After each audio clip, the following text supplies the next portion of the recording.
Assalamualaikum warahmatullahi wabarakatuh. Shalom, Om Swastiastu, Namo Buddhaya, dan salam kebajikan. Rahayu, Rahayu, Rahayu. Rekan-rekan seperjuangan, per hari ini demokrasi yang kita gadang-gadang dan kita harapkan menjadi suatu tonggak kedaulatan dan sebagai salah satu wujud pengimplementasian dari Pancasila yang hari ini serasa dicederai dan dikebiri. Perkenalkan, saya Yogo Dida dengan NIM 33124-22003, mahasiswa ilmu politik angkatan 2022 dari Fakultas Ilmu Sosial dan Ilmu Politik Universitas Negeri Semarang. Sebelum kita bersama-sama menyelesaikan masalah sosial dan politik per hari ini yang sangat keruh dan memprihatinkan untuk bangsa Indonesia, terimalah salam perjuangan kita bersama dan pekik perjuangan yang telah diajarkan Bung Karno. Hidup mahasiswa, hidup rakyat Indonesia, hidup buruh, merdeka, merdeka, merdeka. Saudara-saudara sekalian, hari ini saya ingin berbicara tentang demokrasi. Demokrasi adalah sistem pemerintahan di mana kekuasaan berada di tangan rakyat. Ini adalah sistem yang memungkinkan kita untuk memilih pemimpin kita sendiri dan mempengaruhi kebijakan pemerintah. Namun, demokrasi bukanlah sesuatu yang diberikan secara gratis. Ini adalah hak dan kewajiban kita sebagai warga negara untuk mempertahankan demokrasi. Di Indonesia, kita telah mengadopsi sistem pemilihan presiden dan wakil presiden yang lebih open dan transparan. Ini menunjukkan bahwa Indonesia telah berkembang dan mampu mengadopsi sistem pemilihan yang lebih baik.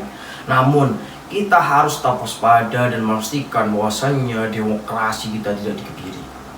Kita harus memastikan bahwa hak kita untuk memilih dan dipilih dijaga baik. Kita harus memastikan bahwa kebebasan berbicara dan kebebasan pers adalah hak yang dijamin oleh konstitusi kita. Kita harus memastikan bahwasannya kebijakan pemerintah didasarkan pada kepentingan rakyat, bukan pada kepentingan pribadi atau kelompok tertentu. Selain itu, kita juga harus memastikan bahwa memahami hak dan kewajiban kita sebagai warga negara. Kita harus memahami bahwa kita memiliki tanggung jawab untuk memilih pemimpin yang baik dan mempengaruhi kebijakan pemerintah. Kita harus memahami bahwa kita memiliki tanggung jawab untuk memperjuangkan hak-hak kita dan hak-hak orang lain. Saudara-saudara sekalian, demokrasi adalah hak dan kewajiban kita sebagai warga negara.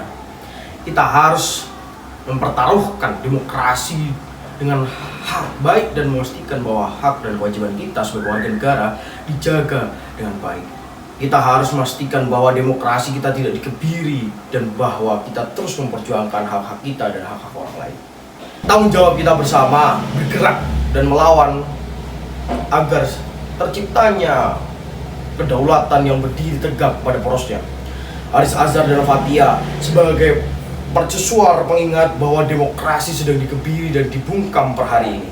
Miris rasanya jika kita diam menjadi sebagai pengamat. Demokrasi yang kita gadang-gadang sebagai format bernegara paling baik justru menjadi momok antek-antek elit yang mencerminkan tatanan pada tingkat atas. Rakyat dibatasi, dibungkam, dihilangkan.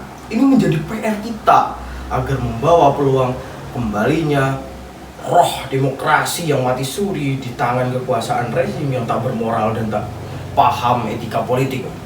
Saudara-saudara sekalian, hari ini kita berdiri di tanah yang subur dengan sumber daya alamnya. Tapi kita tidak sadar, tangan kita dirantai, mulut kita dicokol dengan tanah dan dilakban.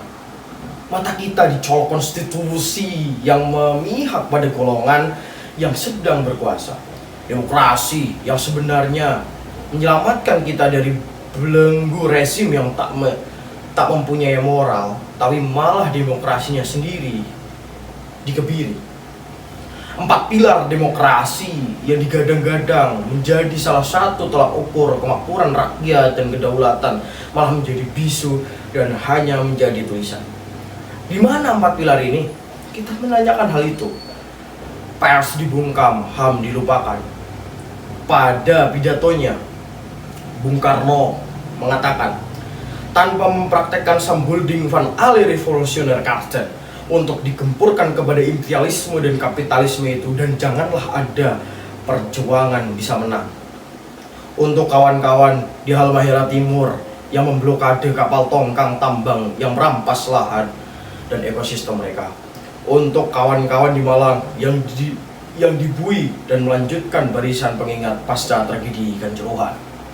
Untuk Haris Azhar dan Fathia yang menjadi mercusuar pengingat pembungkaman demokrasi hari ini. Untuk warga Wadas, Kulon Progo, pada Rincang Banten, Barabaraya Makassar, Kampung Bayan Surabaya, dan Dagoelos yang sedang berjuang untuk mempertahankan ruang hidupnya yang dirampas.